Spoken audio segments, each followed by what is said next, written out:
ಜ್ಯೋತಿ ನಾನು ಆತ್ಮ ನಾನು ಜ್ಯೋತಿ ನಾನು ಭ್ರುಕುಟಿಯ ಮಧ್ಯದಲ್ಲಿ ಕುಳಿತಿರುವೆನು ಆತ್ಮ ನಾನು ಜ್ಯೋತಿ ನಾನು ಆತ್ಮ ನಾನು ಜ್ಯೋತಿ ನಾನು ಭ್ರುಕುಟಿಯ ಮಧ್ಯದಲ್ಲಿ ಕುಳಿತಿರುವೆನು ಆತ್ಮ ನಾನು ಜ್ಯೋತಿ ನಾನು ಮನಬುದ್ಧಿ ಸಂಸ್ಕಾರ ಹೊಂದಿರುವೆನು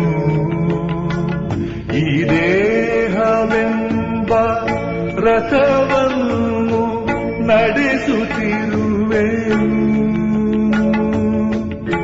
ಮನಬುದ್ಧಿ ಸಂಸ್ಕಾರ ಹೊಂದಿರುವೆನು ಈ ದೇಹವೆಂಬ ರಥವನ್ನು ನಡೆಸುತ್ತಿರುವೆನು ಈ ದೇಹವೆಂಬ ರಥವನ್ನು ನಡೆಸುತ್ತಿರುವೆನು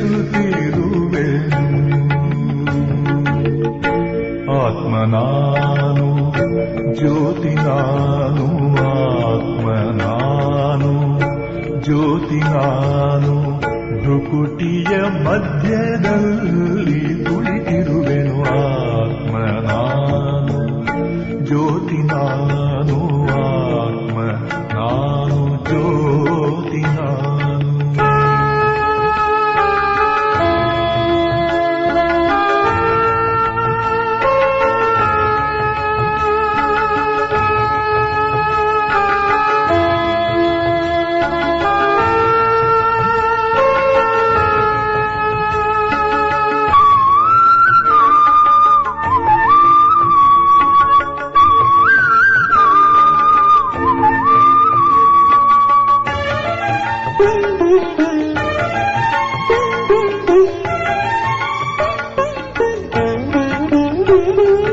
ಕಣ್ಣಿಂದ ನೋಡುವೆನು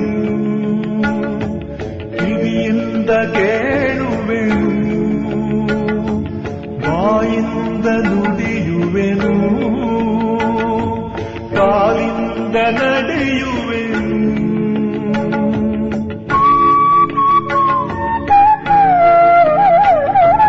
ಕಣ್ಣಿಂದ ನೋಡುವೆನು ಕಿವಿಯಿಂದ ಕೇಳುವೆನು ಬಾಯಿಂದ ನುಡಿಯುವೆನು ಕಾಲಿಂದ ನಡೆಯುವೆನು ಜ್ಞಾನ ಸ್ವರೂಪನು ಪ್ರೇಮ ಸ್ವರೂಪನು ಶಾಂತ ಸ್ವರೂಪನು ಪ್ರಕಾಶ ದೀಪನು ಜ್ಞಾನ ಸ್ವರೂಪನು ಪ್ರೇಮ ಸ್ವರೂಪನು ಶಾಂತ ಸ್ವರೂಪನು ಪ್ರಕಾಶ ದೀಪನು ಆತ್ಮ ನಾನು ಜ್ಯೋತಿ ನಾನು ಆತ್ಮ ನಾನು ಜ್ಯೋತಿ ನಾನು ಭ್ರುಕುಟಿಯ ಮಧ್ಯದಲ್ಲಿ ಕುಳಿತಿರುವೆನು ಆತ್ಮ ನಾನು ಜ್ಯೋತಿ ನಾನು ಆತ್ಮ ನಾನು ಜ್ಯೋತಿ ನಾನು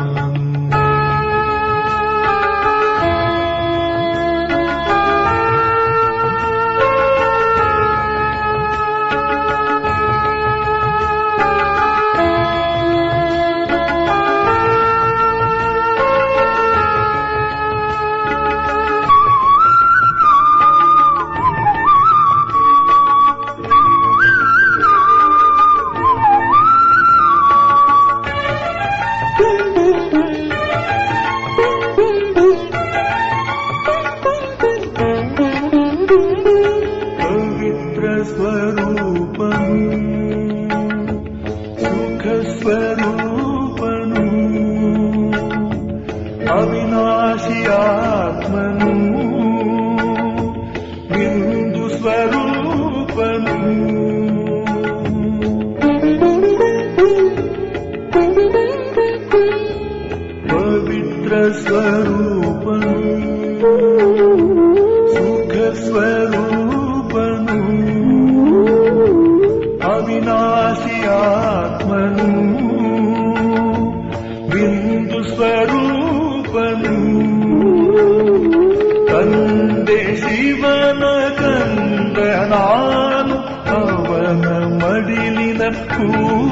ನಾನು ತಂದೆ ಶಿವನ ಕಂದ ನಾನು ಅವನ ಮಡಿಲಿನ ನಾನು ಪರಮಧಾಮದ ವಾಸಿ ನಾನು ಪರಂಜ್ಯೋತಿ ಸ್ವರೂಪನು ಪರಮಧಾಮದ ವಾಸಿ ನಾನು ಪರಂಜ್ಯೋತಿ ಸ್ವರೂಪನು ಆತ್ಮ ನಾನು ಜ್ಯೋತಿ ನಾನು ಆತ್ಮ ನಾನು ಜ್ಯೋತಿ ನಾನು ಭ್ರುಕುಟಿಯ ಮಧ್ಯದಲ್ಲಿ ಕುಳಿತಿರುವೆನು ಆತ್ಮ ನಾನು ಜ್ಯೋತಿ ನಾನು ಮನಬುದ್ಧಿ ಸಂಸ್ಕಾರ ಹೊಂದಿರುವೆನು ಈ ದೇಹವೆಂಬ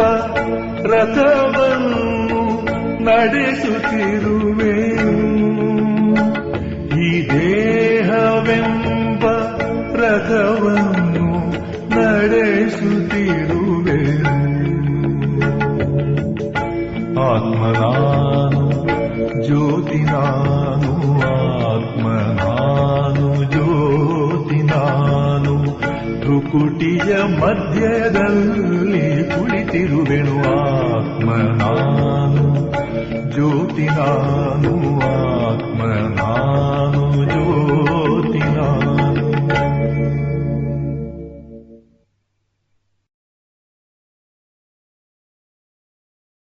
ಓಂ ಶಾಂತಿ. ಇಂದಿನ ದಿನಾಂಕ 29/11/2025. ಪ್ರಾರ್ಥ ಮುರುಳಿ ಬಾಪ್ತಾದ ಮಧುಬನ. ಮಧುರ ಮಕ್ಕಳೇ, ನೀವು ಸತ್ಯವಾದ ರಾಜ ಋಷಿಗಳಾಗಿದ್ದೀರಿ. ನಿಮ್ಮ ಕರ್ತವ್ಯವಾಗಿದೆ ತಪಸ್ಸು ಮಾಡುವುದು. ತಪಸ್ಸಿನಿಂದಲೇ ಪೂಜೆಗೆ ಯೋಗ್ಯರಾಗುವಿರಿ. ಪ್ರಶ್ನೆ: ಯಾವ ಪುರುಷಾರ್ಥವು ಸದಾ ಕಾಲಕ್ಕಾಗಿ ಪೂಜೆಗೆ ಯೋಗ್ಯರನ್ನಾಗಿ ಮಾಡಿಬಿಡುತ್ತದೆ?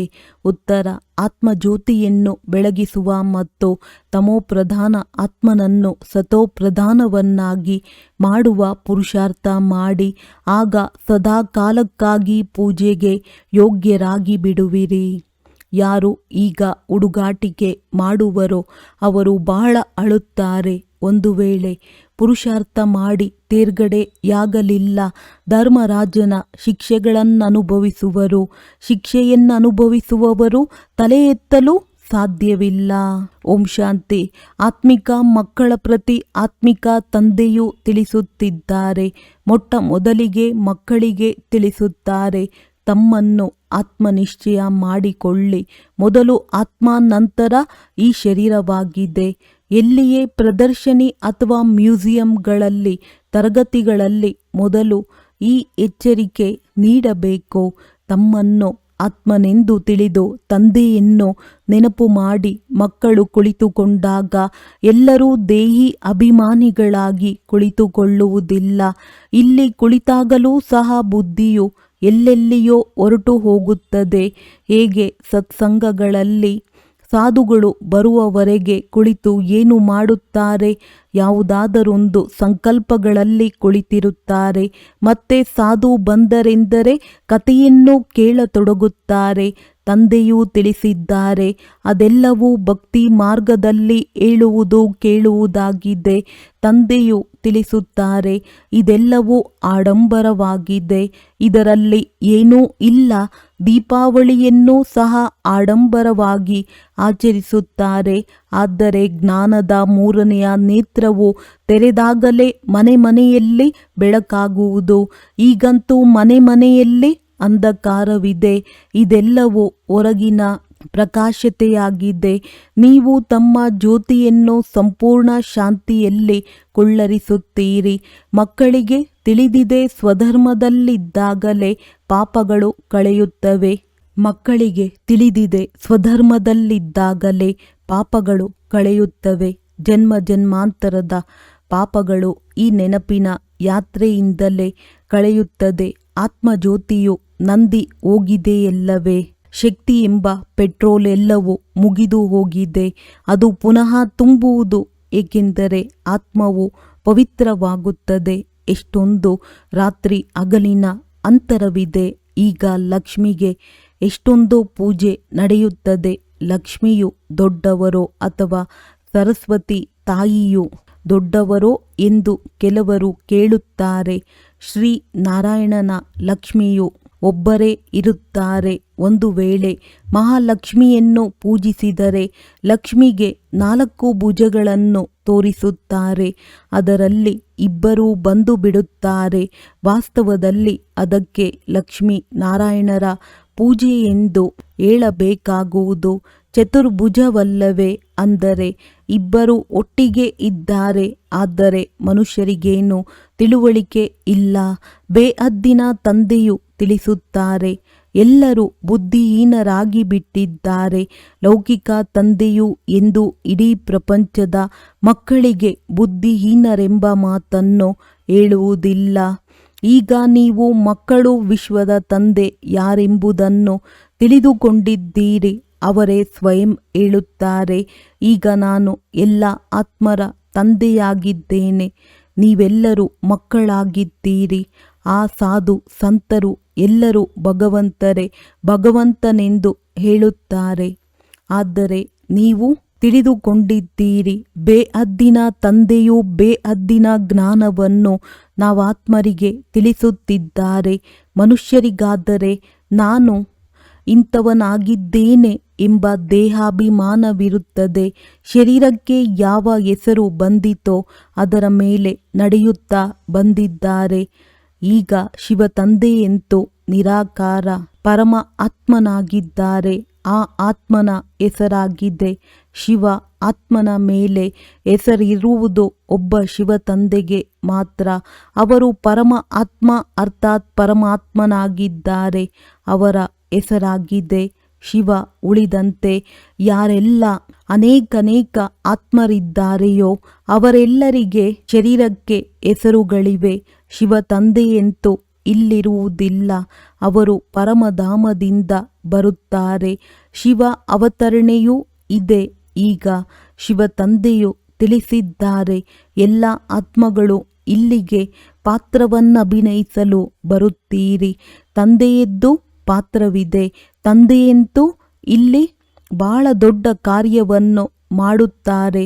ಅವರ ಅವತರಣೆಯಾಗುತ್ತದೆ ಎಂಬುದನ್ನು ಒಪ್ಪುವುದಾದರೆ ಅವರ ಅವತರಣೆಯ ದಿನದಂದು ರಜಾದಿನ ಮತ್ತು ಸ್ಟ್ಯಾಂಪ್ ಇತ್ಯಾದಿಗಳನ್ನು ಮಾಡಬೇಕು. ಎಲ್ಲ ದೇಶಗಳಲ್ಲಿ ಅಂದು ರಜಾ ದಿನವಿರಬೇಕು. ಏಕೆಂದರೆ ತಂದೆಯು ಎಲ್ಲರ ಸದ್ಗತಿ ದಾತನಲ್ಲವೇ?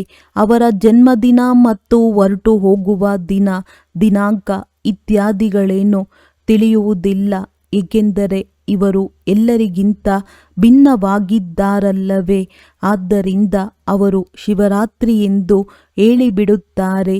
ಇದನ್ನೂ ಸಹ ನೀವು ಮಕ್ಕಳು ತಿಳಿದುಕೊಂಡಿದ್ದೀರಿ. ಅರ್ಧಕಲ್ಪ ಬೇಹದ್ದಿನ ದಿನ, ಅರ್ಧಕಲ್ಪ ಬೇಹದ್ದಿನ ರಾತ್ರಿಯಾಗಿದೆ. ರಾತ್ರಿಯು ಮುಗಿದ ನಂತರ ದಿನವಾಗುತ್ತದೆ. ಅದರ ಮಧ್ಯದಲ್ಲಿ ತಂದೆಯು ಬರುತ್ತಾರೆ. ಇದು ನಿಖರವಾದ ಸಮಯವಿದೆ. ಮನುಷ್ಯರು ಜನ್ಮ ಪಡೆದಾಗ ಮುನ್ಸಿಪಾಲಿಟಿಯಲ್ಲಿ ನೋಟ್ ಮಾಡಿಸುತ್ತಾರಲ್ಲವೇ? ಮತ್ತೆ 6 ದಿನಗಳ ನಂತರ ಹೆಸರನ್ನಿಡುತ್ತಾರೆ. ಅದಕ್ಕೆ ನಾಮಕರಣ ಅಥವಾ ಚೆಟ್ಟಿ 6ನೆಯ ದಿನ ಎಂದು ಹೇಳುತ್ತಾರೆ. ಭಾಷೆಗಳು ಬಹಳಷ್ಟಿವೆ ಎಲ್ಲವೇ? ಲಕ್ಷ್ಮಿಯ ಪೂಜೆ ಮಾಡುತ್ತಾರೆ, ಪಟಾಕಿ ಸುಡುತ್ತಾರೆ. ನೀವಿದನ್ನು ಕೇಳಬಹುದು. ತಾವು ಲಕ್ಷ್ಮಿಯ ಹಬ್ಬವನ್ನಾಚರಿಸುತ್ತೀರಿ. ಇವರು ಯಾವಾಗ ಸಿಂಹಾಸನದ ಮೇಲೆ ಕುಳಿತುಕೊಂಡರು ಪಟ್ಟಾಭಿಷೇಕದ ದಿನವನ್ನಾಚರಿಸುತ್ತಾರೆ. ಅವರ ಜನ್ಮದಿನವನ್ನಾಚರಿಸುವುದಿಲ್ಲ. ಲಕ್ಷ್ಮಿಯ ಚಿತ್ರವನ್ನು ತಟ್ಟೆಯಲ್ಲಿಟ್ಟು ಅವರಿಂದ ಹಣ ಬೇಡುತ್ತಾರೆ. ಮತ್ತೇನೂ ಇಲ್ಲ. ಮಂದಿರಗಳಲ್ಲಿ ಹೋಗಿ ಬಹಳಷ್ಟು ಬೇಡುತ್ತಾರೆ. ಆದರೆ ದೀಪಾವಳಿಯ ದಿನದಂದು ಅವರಿಂದ ಬಹಳ ಕೇಳುತ್ತಾರೆ. ಆದರೆ ಹಣವನ್ನೇನೂ ಕೊಡುವುದಿಲ್ಲ. ಯಾರದ್ದು ಯಾವ ಯಾವ ಭಾವನೆ ಇದೆಯೋ, ಯಾರಾದರೂ ಸತ್ಯ ಭಾವನೆಯಿಂದ ಪೂಜೆ ಮಾಡುತ್ತಾರೆಂದರೆ ಅವರಿಗೆ ಅಲ್ಪಕಾಲಕ್ಕಾಗಿ ಹಣ ಸಿಗುತ್ತದೆ. ಇದು ಅಲ್ಪಕಾಲದ ಸುಖವಾಗಿದೆ. ಅಂದ ಮೇಲೆ ಶಾಶ್ವತ ಸುಖವು ಎಲ್ಲಿಯೋ ಇರಬೇಕಲ್ಲವೇ? ಸ್ವರ್ಗದ ಬಗ್ಗೆ ಅವರಿಗೆ ಗೊತ್ತೇ ಇಲ್ಲ. ಇದನ್ನು ಸ್ವರ್ಗಕ್ಕೆ ಹೋಲಿಕೆ ಮಾಡಲು ಇಲ್ಲಿಯದೇನು ಅದಕ್ಕೆ ಸರಾಸರಿಯಾಗಿ ನಿಲ್ಲಲು ಸಾಧ್ಯವೇ ಇಲ್ಲ. ನೀವು ತಿಳಿದುಕೊಂಡಿದ್ದೀರಿ, ಅರ್ಧಕಲ್ಪ ಜ್ಞಾನ ಅರ್ಧಕಲ್ಪ ಭಕ್ತಿಯಾಗಿದೆ, ನಂತರ ವೈರಾಗ್ಯವಾಗುತ್ತದೆ. ಮಕ್ಕಳಿಗೆ ತಿಳಿಸಲಾಗಿದೆ, ಇದು ಹಳೆಯ ಚೀಚಿ ಪ್ರಪಂಚವಾಗಿದೆ, ಇದರ ನಂತರ ಅವಶ್ಯವಾಗಿ ಹೊಸ ಪ್ರಪಂಚವು ಅವಶ್ಯವಾಗಿ ಬೇಕು. ವೈಕುಂಠಕ್ಕೆ ಹೊಸ ಪ್ರಪಂಚವೆಂದು ಹೇಳುತ್ತಾರೆ, ಅದಕ್ಕೆ ಹೆವೆನ್ ಪ್ಯಾರಡೈಸ್ ಎಂದು ಹೇಳಲಾಗುತ್ತದೆ. ಈ ಡ್ರಾಮಾದಲ್ಲಿ ಪಾತ್ರಧಾರಿಗಳು ಅವಿನಾಶಿಯಾಗಿದ್ದೀರಿ. ನಾವಾತ್ಮಗಳು ಹೇಗೆ ಪಾತ್ರವನ್ನಭಿನಯಿಸುತ್ತೇವೆ ಎಂಬುದು ನೀವು ಮಕ್ಕಳಿಗೆ ಅರ್ಥವಾಗಿದೆ. ಯಾರಿಗಾದರೂ ಪ್ರದರ್ಶನಿ ಇತ್ಯಾದಿಗಳನ್ನು ತೋರಿಸಬೇಕೆಂದರೆ ಮೊಟ್ಟಮೊದಲು ಈ ಗುರಿ ಧ್ಯೇಯವನ್ನು ತಿಳಿಸಬೇಕು. ಸೆಕೆಂಡಿನಲ್ಲಿ ಹೇಗೆ ಜೀವನ್ಮುಕ್ತಿ ಸಿಗುತ್ತದೆ, ಜನನ ಮರಣದಲ್ಲಂತೂ ಅವಶ್ಯವಾಗಿ ಬರಲೇಬೇಕಾಗಿದೆ. ನೀವು ಏಣಿಯ ಚಿತ್ರದಲ್ಲಿ ಬಹಳ ಚೆನ್ನಾಗಿ ತಿಳಿಸಿಕೊಡಬಹುದು. ರಾವಣ ರಾಜ್ಯದಲ್ಲಿಯೇ ಭಕ್ತಿಯು ಪ್ರಾರಂಭವಾಗುವುದು. ಸತ್ಯಯುಗದಲ್ಲಿ ಭಕ್ತಿಯ ಹೆಸರು ಗುರುತು ಇರುವುದಿಲ್ಲ. ಜ್ಞಾನ ಮತ್ತು ಭಕ್ತಿ ಎರಡು ಬೇರೆ ಬೇರೆಯಲ್ಲವೇ? ಈಗ ನಿಮಗೆ ಈ ಹಳೆಯ ಪ್ರಪಂಚದೊಂದಿಗೆ ವೈರಾಗ್ಯವಿದೆ. ನಿಮಗೆ ತಿಳಿದಿದೆ, ಈ ಹಳೆಯ ಪ್ರಪಂಚವು ಈಗ ಸಮಾಪ್ತಿಯಾಗಲಿದೆ. ತಂದೆಯು ಸದಾ ಮಕ್ಕಳಿಗೆ ಸುಖದಾಯಿಯಾಗಿರುತ್ತಾರೆ. ಮಕ್ಕಳಿಗಾಗಿಯೇ ತಂದೆಯು ಎಷ್ಟೊಂದು ತಲೆಕೆಡಿಸಿಕೊಳ್ಳುತ್ತಾರೆ. ಮಕ್ಕಳಿಗಾಗಿಯೇ ಗುರುಗಳ ಬಳಿ ಹೋಗುತ್ತಾರೆ. ಹೇಗಾದರೂ ಮಾಡಿ ನಮಗೆ ಮಕ್ಕಳಾಗಬೇಕೆಂದು ಸಾಧುಗಳ ಬಳಿ ಹೋಗುತ್ತಾರೆ. ಏಕೆಂದರೆ ಗಂಡು ಮಗುವಾದರೆ ಅವರಿಗೆ ಆಸ್ತಿಯನ್ನು ಕೊಟ್ಟು ಹೋಗೋಣವೆಂದು ತಿಳಿಯುತ್ತಾರೆ. ಮಕ್ಕಳಾದರೆ ಅವರನ್ನು ವಾರಸುದಾರರನ್ನಾಗಿ ಮಾಡಿಕೊಳ್ಳೋಣವೆಂದು ತಿಳಿಯುತ್ತಾರೆ. ಅಂದಾಗ ತಂದೆಯು ಮಕ್ಕಳಿಗೆಂದು ದುಃಖ ಕೊಡುವುದಿಲ್ಲ. ಅಸಂಭವವಾಗಿದೆ. ನೀವು ಮಾತ್ಪಿತಾ ಎಂದು ಹೇಳಿ ಎಷ್ಟೊಂದು ಕೂಗುತ್ತಿರುತ್ತೀರಿ. ಆದ್ದರಿಂದ ಆತ್ಮಿಕ ತಂದೆಯು ಎಲ್ಲರಿಗೆ ಸುಖದ ಮಾರ್ಗವನ್ನೇ ತಿಳಿಸುತ್ತಾರೆ. ಸುಖ ಕೊಡುವವರು ಒಬ್ಬರೇ ತಂದೆಯಾಗಿದ್ದಾರೆ. ದುಃಖಹರ್ತ ಸುಖಕರ್ತನು ಆತ್ಮಿಕ ತಂದೆಯೊಬ್ಬರೇ ಆಗಿದ್ದಾರೆ.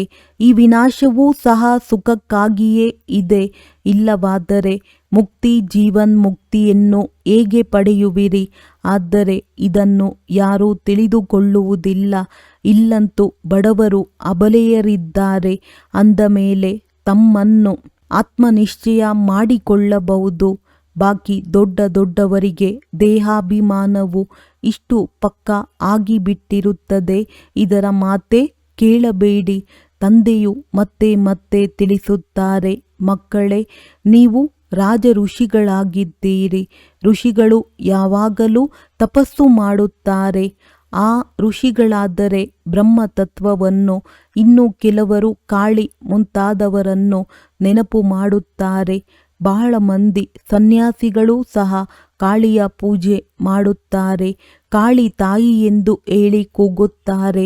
ತಂದೆಯು ಹೇಳುತ್ತಾರೆ, ಈ ಸಮಯದಲ್ಲಿ ಎಲ್ಲರೂ ವಿಕಾರಿಗಳಾಗಿದ್ದಾರೆ. ಕಾಮಚಿತೆಯ ಮೇಲೆ ಕುಳಿತು ಎಲ್ಲರೂ ಕಪ್ಪಾಗಿದ್ದಾರೆ. ತಂದೆ ತಾಯಿ ಮಕ್ಕಳು ಎಲ್ಲರೂ ವಿಕಾರಿಗಳು, ಅರ್ಥಾತ್ ಕಪ್ಪಾಗಿದ್ದಾರೆ.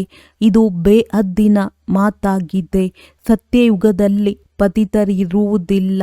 ಎಲ್ಲರೂ ಸುಂದರರಿರುತ್ತಾರೆ. ನಂತರ ಕೊನೆಯಲ್ಲಿ ಕಪ್ಪಾಗುತ್ತಾರೆ. ಇದನ್ನು ನೀವು ಮಕ್ಕಳಿಗೆ ತಂದೆಯು ತಿಳಿಸಿದ್ದಾರೆ. ಸ್ವಲ್ಪ ಸ್ವಲ್ಪವಾಗಿಯೇ ಪತಿತರಾಗುತ್ತಾ ಅಂತ್ಯದಲ್ಲಿ ಸಂಪೂರ್ಣ ಕಪ್ಪಾಗಿ ಬಿಡುತ್ತಾರೆ. ತಂದೆಯು ತಿಳಿಸುತ್ತಾರೆ, ರಾವಣನು ಕಾಮಚಿತೆಯ ಮೇಲೆ ಕೂರಿಸಿ ಕಪ್ಪಾಗಿ ಬಿಟ್ಟಿದ್ದಾನೆ. ಈಗ ಮತ್ತೆ ನಿಮ್ಮನ್ನು ಜ್ಞಾನಚಿತೆಯ ಮೇಲೆ ಕೂರಿಸುತ್ತೇನೆ. ಆತ್ಮವನ್ನೇ ಪವಿತ್ರನನ್ನಾಗಿ ಮಾಡಲಾಗುತ್ತದೆ. ಈಗ ಪತಿತ ಪಾವನ ತಂದೆಯು ಬಂದು ಪಾವನರಾಗುವ ಯುಕ್ತಿಯನ್ನು ತಿಳಿಸುತ್ತಾರೆ. ಸ್ಥೂಲವಾದ ನೀರು ಯುಕ್ತಿಯನ್ನೇನು ತಿಳಿಸುತ್ತದೆ. ಆದರೆ ನೀವು ಯಾರಿಗಾದರೂ ತಿಳಿಸಿದರೂ ಸಹ ಕೋಟಿಯಲ್ಲಿ ಕೆಲವರೇ ತಿಳಿದುಕೊಂಡು ಶ್ರೇಷ್ಠ ಪದವಿಯನ್ನು ಪಡೆಯುತ್ತೀರಿ. ನೀವೀಗ ತಂದೆಯಿಂದ 21 ಜನ್ಮಗಳಿಗಾಗಿ ತಮ್ಮ ಆಸ್ತಿಯನ್ನ ಪಡೆಯಲು ಬಂದಿದ್ದೀರಿ. ಮುಂದೆ ಓದಂತೆ ಬಹಳ ಸಾಕ್ಷಾತ್ಕಾರಗಳನ್ನು ನೋಡುತ್ತೀರಿ. ನಿಮಗೆ ತಮ್ಮ ವಿದ್ಯಾಭ್ಯಾಸದ ಫಲಿತಾಂಶವೆಲ್ಲವೂ ಅರ್ಥವಾಗಿ ಬಿಡುವುದು.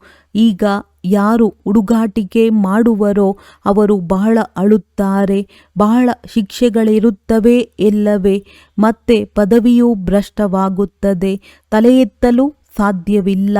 ಆದ್ದರಿಂದ ತಂದೆಯು ಹೇಳುತ್ತಾರೆ, ಮಧುರಾತಿ ಮಧುರ ಮಕ್ಕಳೇ, ಪುರುಷಾರ್ಥ ಮಾಡಿ ತೇರ್ಗಡೆಯಾಗಿರಿ. ಸ್ವಲ್ಪವೂ ಶಿಕ್ಷೆಯನ್ನನುಭವಿಸಬಾರದು. ಆಗ ಪೂಜೆಗೆ ಯೋಗ್ಯರಾಗುವಿರಿ. ಶಿಕ್ಷೆಯನ್ನನುಭವಿಸಿದರೆ ಪೂಜೆಗೆ ಯೋಗ್ಯರಾಗುವುದಿಲ್ಲ. ನೀವು ಮಕ್ಕಳು ಬಹಳ ಪುರುಷಾರ್ಥ ಮಾಡಬೇಕು. ತಮ್ಮ ಆತ್ಮಜ್ಯೋತಿಯನ್ನು ಬೆಳಗಿಸಿಕೊಳ್ಳಬೇಕು. ಈಗ ಆತ್ಮವು ತಮೋ ಪ್ರಧಾನವಾಗಿದೆ. ಅದನ್ನೇ ಸತೋಪ್ರಧಾನ ಮಾಡಿಕೊಳ್ಳಬೇಕಾಗಿದೆ. ಆತ್ಮವು ಬಿಂದುವಾಗಿದೆ. ಒಂದು ನಕ್ಷತ್ರ ಮಾದರಿಯಾಗಿದೆ. ಅದಕ್ಕೆ ಮತ್ಯಾವುದೇ ಹೆಸರನ್ನಿಡಲು ಸಾಧ್ಯವಿಲ್ಲ. ಮಕ್ಕಳಿಗೆ ತಿಳಿಸಲಾಗಿದೆ. ಆತ್ಮದ ಸಾಕ್ಷಾತ್ಕಾರವಾಗಿದೆ. ಸ್ವಾಮಿ ವಿವೇಕಾನಂದ ಮತ್ತು ರಾಮಕೃಷ್ಣ ಪರಮಹಂಸರ ಉದಾಹರಣೆಯನ್ನು ತಿಳಿಸುತ್ತಾರೆ. ರಾಮಕೃಷ್ಣ ಪರಮಹಂಸರಿಂದ ಒಂದು ಜ್ಯೋತಿಯು ಹೊರಬರುತ್ತಿರುವುದನ್ನು ವಿವೇಕಾನಂದರು ನೋಡಿದರು. ಅಂದಾಗ ಆತ್ಮವೇ ಹೊರಬರುತ್ತದೆ. ಅದು ನನ್ನಲ್ಲಿ ಸಮಾವೇಶವಾಯಿತೆಂದು ಅವರು ತಿಳಿದುಕೊಂಡರು. ಆದರೆ ಯಾವುದೇ ಆತ್ಮವು ಬಂದು ತನ್ನಲ್ಲಿ ಲೀನವಾಗಲು ಸಾಧ್ಯವಿಲ್ಲ. ಅದು ಹೋಗಿ ಇನ್ನೊಂದು ಶರೀರವನ್ನು ತೆಗೆದುಕೊಳ್ಳುತ್ತದೆ. ಕೊನೆಯಲ್ಲಿ ನೀವು ಬಹಳಷ್ಟು ನೋಡುತ್ತೀರಿ. ನಾಮರೂಪದಿಂದ ಭಿನ್ನವಾದ ವಸ್ತು ಯಾವುದೂ ಇರುವುದಿಲ್ಲ. ಹೇಗೆ ಆಕಾಶವಿದೆ, ಅದಕ್ಕೂ ಹೆಸರಿದೆ. ಈಗ ಇದನ್ನಂತೂ ಮಕ್ಕಳು ತಿಳಿದುಕೊಂಡಿದ್ದೀರಿ. ಕಲ್ಪಕಲ್ಪವು ಯಾವ ಸ್ಥಾಪನೆಯಾಗುತ್ತಾ ಬಂದಿದೆಯೋ ಅದು ಈಗಲೂ ಆಗಬೇಕಾಗಿದೆ. ನಾವು ಬ್ರಾಹ್ಮಣರು ನಂಬರ್ ವಾರ್ ಪುರುಷಾರ್ಥ ಮಾಡುತ್ತಿರುತ್ತೇವೆ. ಯಾವ ಕ್ಷಣವು ಕಳೆಯುತ್ತಿದೆಯೋ ಅದಕ್ಕೆ ಡ್ರಾಮಾ ಎಂದೇ ಹೇಳಲಾಗುತ್ತದೆ. ಇಡೀ ಪ್ರಪಂಚದ ಚಕ್ರವು ಸುತ್ತುತ್ತಿರುತ್ತದೆ. 5,000 ವರ್ಷಗಳ ಚಕ್ರವು ನಿಧಾನವಾಗಿ ಸುತ್ತುತ್ತಿರುತ್ತದೆ. ಕ್ಷಣ ಪ್ರತಿಕ್ಷಣವೂ ಕಳೆಯುತ್ತಿರುತ್ತದೆ. ಈಗ ನೀವು ಮಧುರಾತಿ ಮಧುರ ಮಕ್ಕಳು ತಂದೆಯನ್ನೇ ನೆನಪು ಮಾಡಬೇಕಾಗಿದೆ. ನಡೆಯುತ್ತಾ, ತಿರುಗಾಡುತ್ತಾ, ಕೆಲಸ ಕಾರ್ಯಗಳನ್ನು ಮಾಡುತ್ತಾ ತಂದೆಯನ್ನು ನೆನಪು ಮಾಡುವುದರಲ್ಲಿಯೇ ಕಲ್ಯಾಣವಿದೆ. ಇಲ್ಲವಾದರೆ ಮಾಯೆಯು ಪೆಟ್ಟು ಕೊಡುತ್ತದೆ. ನೀವು ಬ್ರಾಹ್ಮಣರಾಗಿದ್ದೀರಿ. ಭ್ರಮರಿಯ ತರಹ ಕೀಟಗಳಂತಿರುವವರನ್ನು ತಮ್ಮ ಸಮಾನ ಬ್ರಾಹ್ಮಣರನ್ನಾಗಿ ಮಾಡಿಕೊಳ್ಳಬೇಕಾಗಿದೆ. ಆ ಭ್ರಮರಿ ಇದು ಕೇವಲ ದುಷ್ಟಾಂತವಾಗಿದೆ. ನೀವು ಸತ್ಯ ಬ್ರಾಹ್ಮಣರಾಗಿದ್ದೀರಿ. ಬ್ರಾಹ್ಮಣರೇ ಮತ್ತೆ ದೇವತೆಗಳಾಗಬೇಕಾಗಿದೆ. ಆದ್ದರಿಂದ ನಿಮ್ಮದ್ದು ಇದು ಪುರುಷೋತ್ತಮರಾಗುವ ಸಂಗಮ ಯುಗವಾಗಿದೆ. ಇಲ್ಲಿ ನೀವು ಪುರುಷೋತ್ತಮರಾಗುವುದಕ್ಕಾಗಿಯೇ ಬರುತ್ತೀರಿ. ಅಂದ ಮೇಲೆ ಅವಶ್ಯವಾಗಿ ಮೊದಲು ಬ್ರಾಹ್ಮಣರಾಗಬೇಕಾಗುವುದು. ಬ್ರಾಹ್ಮಣರು ಶಿಖೆಯ ಸಮಾನರಲ್ಲವೇ? ನೀವು ಆ ಬ್ರಾಹ್ಮಣರಿಗೂ ಸಹ ತಿಳಿಸಿರಿ. ನೀವು ಬ್ರಾಹ್ಮಣರದಂತೂ ಕುಲವಾಗಿದೆ. ಬ್ರಾಹ್ಮಣರಿಗೆ ರಾಜಧಾನಿ ಇಲ್ಲ. ನಿಮ್ಮ ಈ ಕುಲವನ್ನು ಯಾರು ಸ್ಥಾಪನೆ ಮಾಡಿದರು? ನಿಮ್ಮ ಹಿರಿಯರು ಯಾರು? ನೀವು ಯಾವಾಗ ಇದೆಲ್ಲವನ್ನು ತಿಳಿಸುವಿರೋ ಆಗ ಖುಷಿ ಪಡುತ್ತಾರೆ. ಬ್ರಾಹ್ಮಣರಿಗೆ ಗೌರವ ಕೊಡುತ್ತಾರೆ. ಏಕೆಂದರೆ ಅವರು ಶಾಸ್ತ್ರ ಇತ್ಯಾದಿಗಳನ್ನು ತಿಳಿಸುತ್ತಾರೆ. ಮೊದಲು ಶ್ರೀರಕ್ಷೆಯನ್ನು ಕಟ್ಟಲು ಬ್ರಾಹ್ಮಣರೇ ಹೋಗುತ್ತಿದ್ದರು. ಇತ್ತೀಚೆಗೆ ಕನ್ಯೆಯರು ಹೋಗುತ್ತೀರಿ. ನೀವಂತೂ ಯಾರು ಪವಿತ್ರತೆಯ ಪ್ರತಿಜ್ಞೆ ಮಾಡುವರೋ ಅವರಿಗೆ ನೀವು ಶ್ರೀರಕ್ಷೆಯನ್ನು ಕಟ್ಟಬೇಕು. ಅವಶ್ಯವಾಗಿ ಪ್ರತಿಜ್ಞೆ ಮಾಡಬೇಕಾಗಿದೆ. ಭಾರತವನ್ನು ಪುನಃ ಪಾವನವನ್ನಾಗಿ ಮಾಡಲು ನಾವು ಈ ಪ್ರತಿಜ್ಞೆ ಮಾಡುತ್ತೇವೆ. ನೀವು ಪಾವನರಾಗಿ ಅನ್ಯರನ್ನು ಪಾವನರನ್ನಾಗಿ ಮಾಡಿ. ಈ ರೀತಿ ಹೇಳಲು ಮತ್ಯಾರಿಗೂ ಧೈರ್ಯವಿಲ್ಲ. ಈ ಅಂತಿಮ ಜನ್ಮದಲ್ಲಿ ಪಾವನರಾಗಿರುವುದರಿಂದ ನಾವು ಪಾವನ ಪ್ರಪಂಚದ ಮಾಲೀಕರಾಗುತ್ತೇವೆಂದು ನಿಮಗೆ ತಿಳಿದಿದೆ. ನಿಮ್ಮ ಕರ್ತವ್ಯವೇ ಇದಾಗಿದೆ. ನೀವು ಹೋಗಿ ಈ ಪ್ರತಿಜ್ಞೆ ಮಾಡಿಸಬೇಕಾಗಿದೆ. ತಂದೆಯು ತಿಳಿಸುತ್ತಾರೆ, ಕಾಮ ಮಹಾಶತ್ರುವಾಗಿದೆ. ಇದರ ಮೇಲೆ ಜಯ ಗಳಿಸಬೇಕಾಗಿದೆ.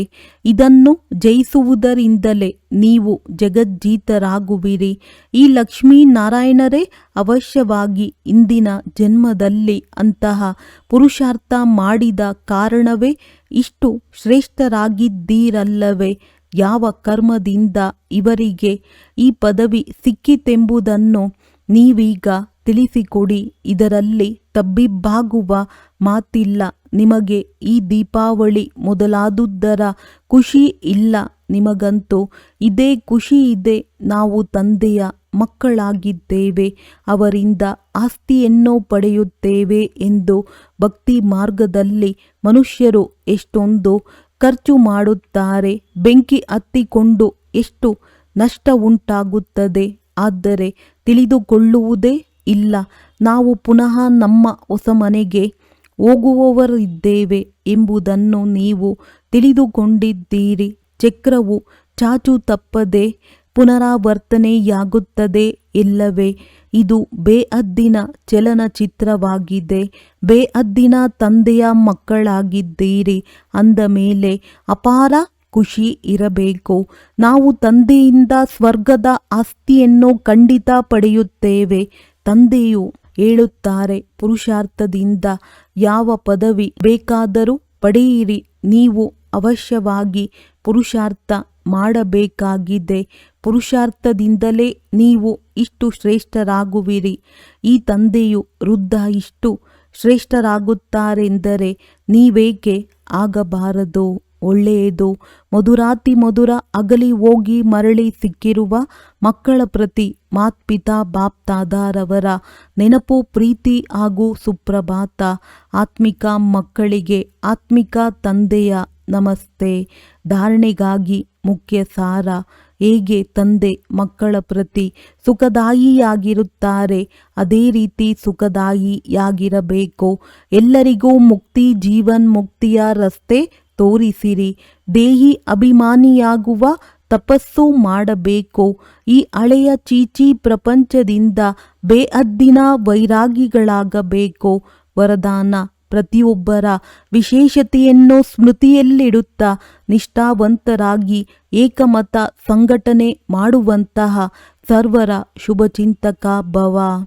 ಡ್ರಾಮಾ ಅನುಸಾರ ಪ್ರತಿಯೊಬ್ಬರಿಗೂ ಒಂದಲ್ಲ ಒಂದು ವಿಶೇಷತೆ ಅವಶ್ಯವಾಗಿ ಪ್ರಾಪ್ತಿಯಾಗಿದೆ.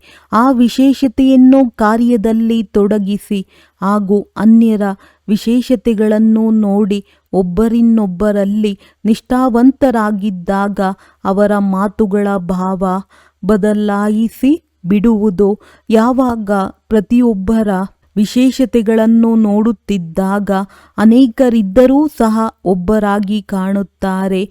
ಏಕಮತ ಸಂಘಟನೆಯಾಗಿ ಬಿಡುವುದು. ಯಾರಾದರೂ ಯಾರದೇ ಗ್ಲಾನಿಯ ಮಾತನ್ನು ತಿಳಿಸಿದಾಗ ಅವರಿಗೆ ಗುತ್ತಿಗೆ ಕೊಡುವುದರ ಬದಲು ಹೇಳುವವರ ರೂಪವನ್ನು ಪರಿವರ್ತನೆ ಮಾಡಿಬಿಡಿ. ಆಗ ಹೇಳಲಾಗುವುದು ಶುಭಚಿಂತಕ. ಸ್ಲೋಗನ್: ಶ್ರೇಷ್ಠ ಸಂಕಲ್ಪಗಳ ಖಜಾನೆಯೇ ಶ್ರೇಷ್ಠ ಪ್ರಾರಬ್ಧ ಹಾಗೂ ಬ್ರಾಹ್ಮಣ ಜೀವನದ ಆಧಾರವಾಗಿದೆ. ಅವ್ಯಕ್ತ ಸೂಚನೆ: ಅಶರೀರಿ ಅಥವಾ ವಿದೇಹಿ ಸ್ಥಿತಿಯ ಅಭ್ಯಾಸ ಹೆಚ್ಚಿಸಿ. ಒಂದು ವೇಳೆ ಕ್ಷಣದಲ್ಲಿ ವಿದೇಹಿ ಆಗುವ ಅಭ್ಯಾಸ ಇರುವುದಿಲ್ಲ ಎಂದರೆ ಅಂತಿಮ ಸಮಯದಲ್ಲಿ ಯುದ್ಧದಲ್ಲಿಯೇ ಹೊರಟು ಹೋಗುವಿರಿ ಹಾಗೂ ಯಾವ ಮಾತಿನಲ್ಲಿ ಬಲಹೀನರಾಗಿರುತ್ತೀರಿ, ಸ್ವಭಾವದಲ್ಲಾಗಿರಲಿ, ಸಂಬಂಧದಲ್ಲಿ ಬರುವುದರಲ್ಲಾಗಿರಲಿ, ಸಂಕಲ್ಪ ಶಕ್ತಿಶಾಲಿಯಾಗಿರಲಿ, ವೃತ್ತಿಯಲ್ಲಾಗಿರಲಿ, ವಾಯುಮಂಡಲದ ಪ್ರಭಾವದಲ್ಲಾಗಿರಲಿ, ಯಾವ ಮಾತಿನಲ್ಲಿ ಬಲಹೀನರಾಗಿರುವಿರಿ ಅದೇ ರೂಪದಲ್ಲಿ ಬೇಕಂತಲೇ ಮಾಯೆ ಅಂತಿಮ ಪರೀಕ್ಷೆ ತೆಗೆದುಕೊಳ್ಳುವುದು. ಆದ್ದರಿಂದಲೇ ವಿದೇಹಿ ಆಗುವ ಅಭ್ಯಾಸ ಬಹಳ ಅವಶ್ಯಕವಾಗಿದೆ. ಒಳ್ಳೆಯದು. ಓಂ ಶಾಂತಿ.